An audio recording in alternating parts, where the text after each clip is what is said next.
نړیوال جام کې د افغان لوبډلې کارکردګي سلام او مینه خوږو کتونکو وخت مو بخیر ستړي بشئ. د افغانستان کرکټ ملي لوبډلې د 2019 نړیوال جام په داسې بد حال پای ته ورساوه چې هیڅ یوه بریا یې خپله نه کړه او په جدول کې د 0 پوینټ سره راستانه کیږي. که څه هم افغان لوبډلې د نړیوال جام په وروستیو 3 سیالیو کې د پام وړ لوبه نندارې ته وړاندې کړه، خو په لومړیو او د افغان انګلستان پر وړاندې سیالي کې یې خرابه توپ اچونه پر دوی د یو شمېر ریکارډونو لامل شو. د افغان لوبډلې نه یوازې په نړیوال جام کې کارکردګۍ ناسمه وه، بلکې له دې وړاندې د لوبډل مشر بدلون او د لوبغاړو انتخاب هم یو شمېر نړیوال غبرګونونه راپارولي وو.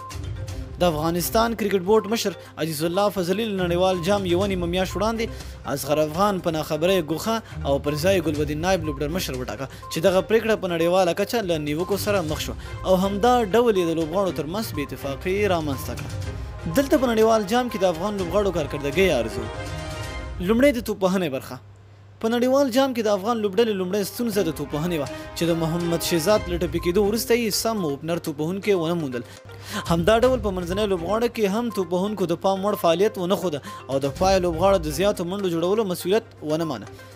په زیاتو منډو کې د افغانستان لخوا په لومړی نمبر رحمت شاه چې د 2.5 سلیزو په مرسته یې په 9 پاڼیو کې 258 منډې جوړې کړې.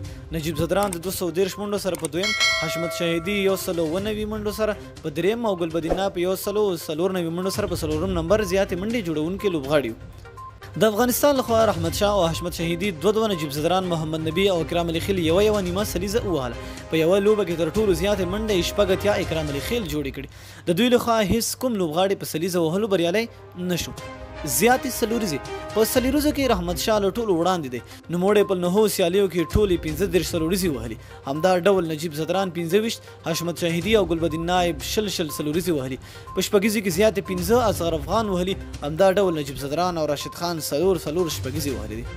آل راوند کارکردګي. محمد نبی د یو شمېر ستونزو سربیره غوره آل راونډر کارکردګي ترسره کړه.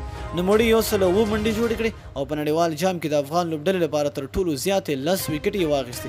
محمد نبی د ډګر ساتنې په برخه کې هم د پام وړ کارکردګي ترسره کړه. همدا ډول لوبډل مشر نایب په 194 منډو سربیره 9 ویکټې واخیستې. د توپ اچونې برخه.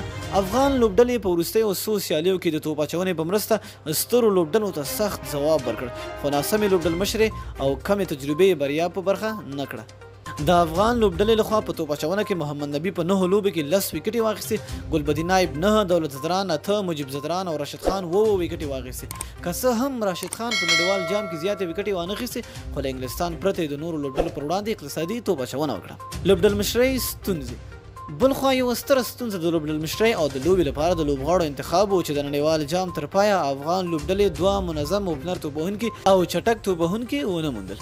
په لومړیو 2 لوبو کې محمد شهزاد او حضرت زازي وروسته د زازي نه ځلېدو او د شهزاد ټپي کېدو له کبله اوپنر توپوهونکي نور هم غیر منظم شول چې کله به ګلبدین نایب له نور علي زدران او کله به رحمت شاه سره توپوهنې ته ښکته کېده.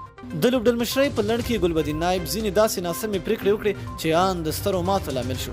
د بچي ګټلو څخه ګټه نه پورته کول، د غوره توپ اچوونکي او توپوهونکي ځای نه معلومول او په وروستیو اورونو کې د زیاتو منډو مخنیوی نه کول د تجربې کمښت ثابت کړ. یاد دې وي چې د پورته کارکردګۍ سربیره هم افغان لوبډلې هند، پاکستان او ویسټ انډیز لوبډلې ته په سیالیو کې سخت وخت ورکړ او په کم توپیر یې ماتې وخوړې. افغان لوبډله به په نږدې وخت کې کابل ته راستانه شي. مننه چې ویډیو مو راسره تر پایه وکته. د لا نورو ښکلو معلوماتو لپاره د مهربانۍ له مخې زموږ چینل در سره سبسکرایب کړئ. تر بلې ویډیو د لوی الله په امان.